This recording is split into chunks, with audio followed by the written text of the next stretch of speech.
What's going on, family? This is Scrapbook Boxing, Museum of the Forgotten Fisticuffs series. We're going to continue with grudge match number 9 with two of the greatest fighters of all time, covering the 1940s and 1950s. Jake LaMotta, better known as the Raging Bull, two-fisted fighter, come forward at all times, would win a middleweight championship of the world in 1949 against Marcel Cerdan, and he would hold that title to 1951 against the great Sugar Ray Robinson. Now, in 1939, Jake LaMotta would earn the Diamond Belt Light Heavyweight Championship. He would turn professional and be some of the finest fighters of his time. Walker Smith, better known as Sugar Ray Robinson, would hold the Welterweight Championship of the world when he defeated Tommy Bell. And he himself would have a phenomenal amateur career. He would earn the 1939 Featherweight Championship from Andy Nonell and win the 1940 Featherweight Championship from Louis Valentine. He would turn professional October 4th, 1940 on the undercard of the great Sugar Ray Robinson and Fitzy Divick fight. During the course of his amateur career, he would have 85 fights, 60 knockouts, with 40 in the very first round. Phenomenal. As a professional, he would steamroll through the division, beating everybody in front of him. But he would lose to this one man that we're going to talk about today, Jake LaMotta. And I want to go through those fights with you, but I want to do it right here on the Museum of the Forgotten Fisticuffs series.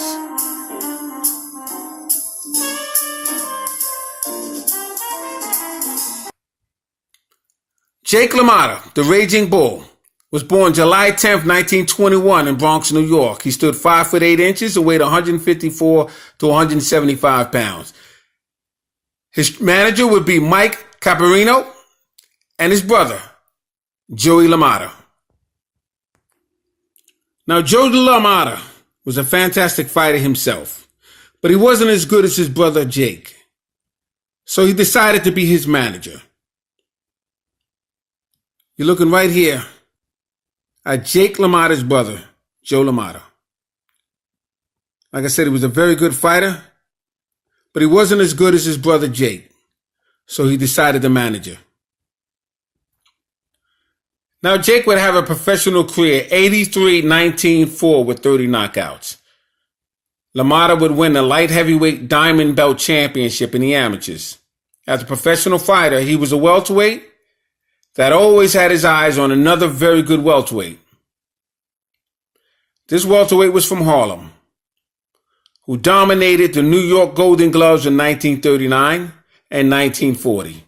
His name was Walker Smith, better known as Sugar Ray Robinson.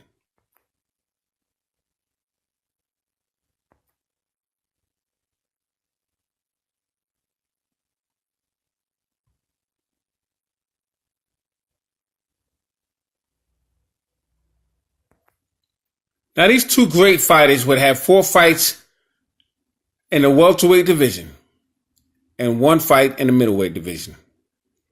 Jake would defeat Ray Robinson February 5th, 1943, and be the first man to defeat the Sugar Man. He would lose to Ray October 2nd, 1942, and 1943, February 26th.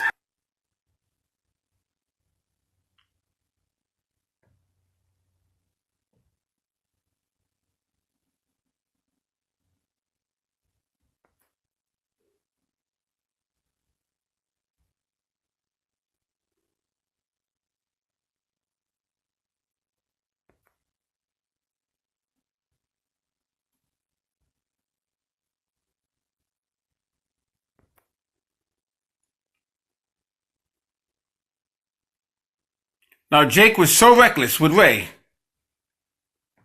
that he would knock him right out of the ring. And this was a phenomenal fight in 1943. Ray was on the up and coming. He was defeating all foes in front of him with no problem at all. And he ran into Jake LaMotta, who was a bull. Never stopped throwing punches. He would face Ray and hit him with both hands on either side. No matter which way Ray went, Jake would be right there to greet him. Ray would jab him 4 or 5 straight times, and Jake would get right underneath it and be in his chest. A new experience for the late and great Sugar Ray Robinson.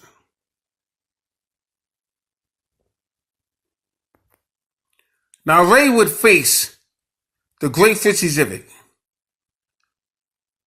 Fritzy Zivit would defeat Ray's idol, Hammerin' and Henry Armstrong.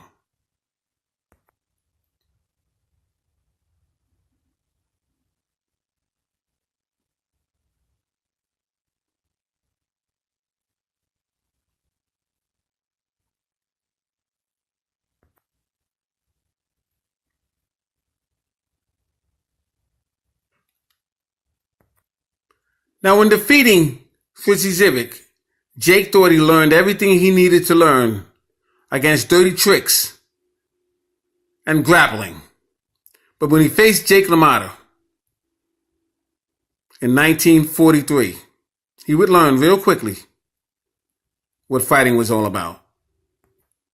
Now, these two great warriors would have another match. There would be 3-1 in favor of Robinson. They would fight again September 26, 1945. Jake would have a great fight with the following fights, such as Marcel Cerdan, Fritzy Zivit,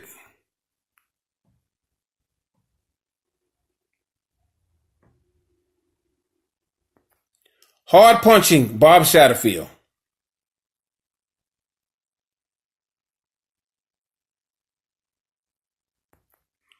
Smitty Ray Robinson,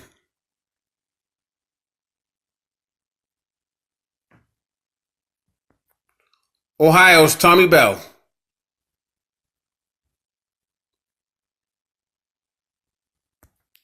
Jose Basora, fantastic fighter, Coolidge Miller, Ozzie Bulldog Harris, Jackie Wilson, Robert Villemain, just to name a few. Burt Littell was a rough fighter. Murderous Row. Jake LaMotta would be right there. Holman Williams, just to name a few. Now, Sugar Ray Robinson, Walker Smith, was born May 3rd, 1921, Alley, Georgia. He died April 12th, 1989 in Harlem, New York. He stood 6 foot and weighed 134 and a half to 165 and a half pounds.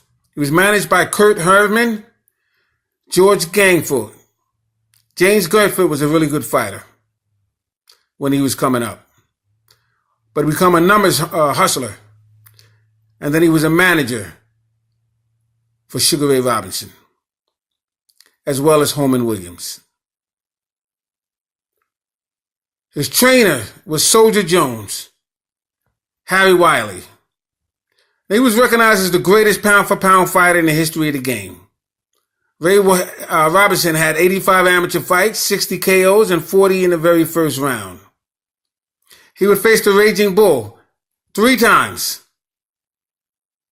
And then he would face him again and again. And finally, he would defeat him in 1951 for the middleweight championship of the world.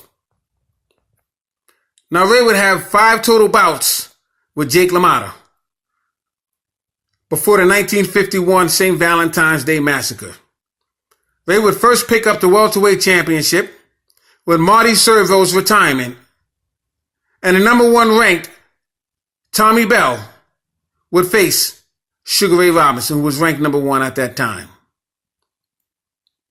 Tommy Bell was a heavy hitter. December 20th, 1946, he would eventually meet Jake LaMotta for the middleweight championship of the world, March 17th. Better known as the St. Valentine's Day Massacre. Now, Ray Robinson would fight some of the greatest fighters of his time, fighters such as Sammy Engot, Marty Servo, Fritzy Zivit, Maxie Berger, Maxie Shapiro, Reuben Schenk, California's Jackie Wilson, the great Hammerin' Henry Armstrong, Ralph Zanelli, George Sugar Costner, O'Neal Bell, Cliff Beckett, Tony Riccio, Ozzie Ocasio, Ozzie Bulldog Harris, Cecil Hudson, Bernie Miller, fascinating fighters. Bernard Dukeson, Kid Gavilan, Gene Buffalo, Earl Turner, Freddie Flores, Gene Burton, Aaron Little Tiger Wade, Gene Wolzak, Robert Villamain. He would face Bobby Brown, Bobby Dykes. He would defend his welterweight championship of the world by defeating Charlie Fusari. Hall of Famers such as Rocky Graziano, Joey Maxim, Carl Bobo Olsen. Champions such as Joey Giardello, Randy Turpin, Gene Foreman, Carmen Basilio, Paul Pender, Jake LaMotta, just to name a few. Fantastic fighter was Sugar Ray Robinson.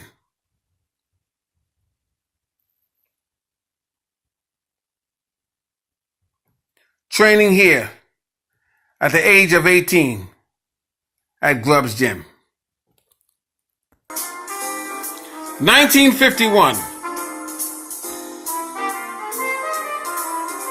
It was actually March 14th, not March 17th. That was Julio Cesar Chavez and Mildred TNT Taylor. But this fight would take place March 14th, 1951. Fascinating fight between two of the greatest fighters of all time.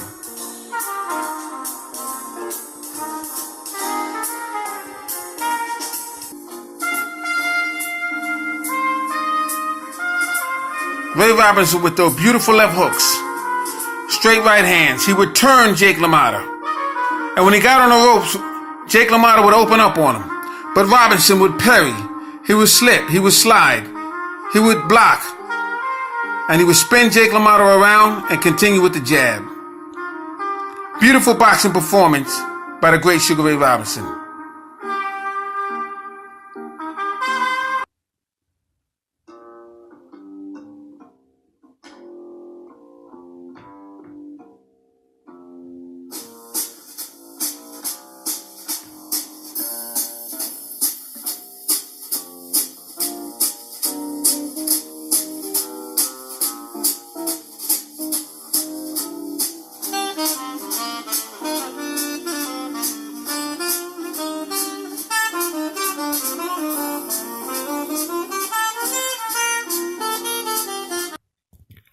Now here we're going to take a look at a few articles.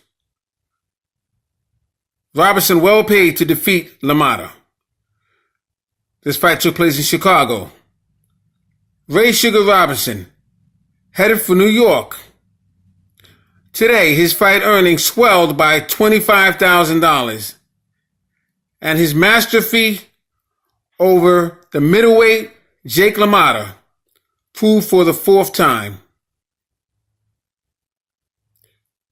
Now, this article took place September 26, 1945. Robinson defeated the rugged LaMotta last night on a split decision after 12 fast rounds at Comiskey Park before 14,775 fans who paid $96,760. LaMotta earned $20,468, or 27.5% of the net receipt. Promoter Jack Hearns. Jack Hearns was the same promoter who would have Joey Maxim, Jack Dempsey, and Mickey Walker. He said the fight netted $74,431. Robinson was guaranteed $25,000 with a privilege of 32.5% of the net gate.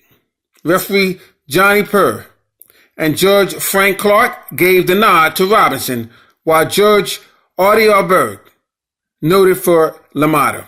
LaMotta outweighed Robinson last night 159 to 150 pounds.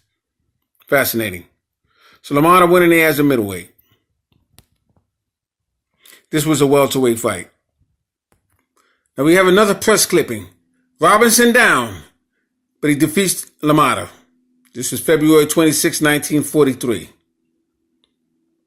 Detroit, February 26. Ray Sugar Robinson tonight erased the only blotch on his record by winning a unanimous decision over Jake LaMotta at the end of 10 rounds at the Olympia Stadium. It was the third meeting between the fighters. 3 weeks ago, LaMotta defeated Robinson here on the strength of his late rush. Once again, Robinson was nearly the victim of a stretch dive by the Bronx Italian. In the 7th round, LaMotta caught Ray in his own corner and smashed a terrific left to the head that sent the Harlem welter to the canvas for a count of 8. It was the second time in his career that Ray was on the floor. LaMotta had him there last time as well. The record indoor gate was $60,710.50, was paid by 15,149 ticket sales to see the return match. Fascinating. This is a continuation of that article. So Ray Robinson had 132 fights with 1 loss. And that was after his 40th professional fight to Jake LaMotta, and he would revenge it. LaMotta weighed 160 3/4 pounds. Ray Robinson was about 150 pounds.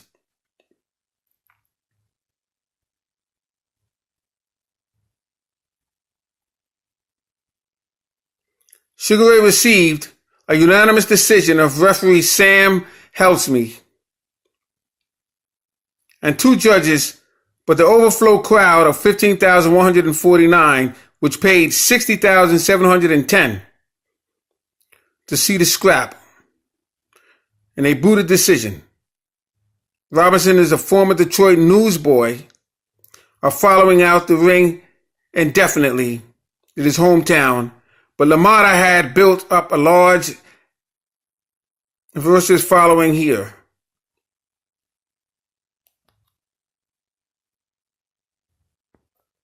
So Jake LaMotta was a fantastic middleweight. He ruled the middle and welterweight divisions in his day, but he couldn't take care of Sugar Ray Robinson.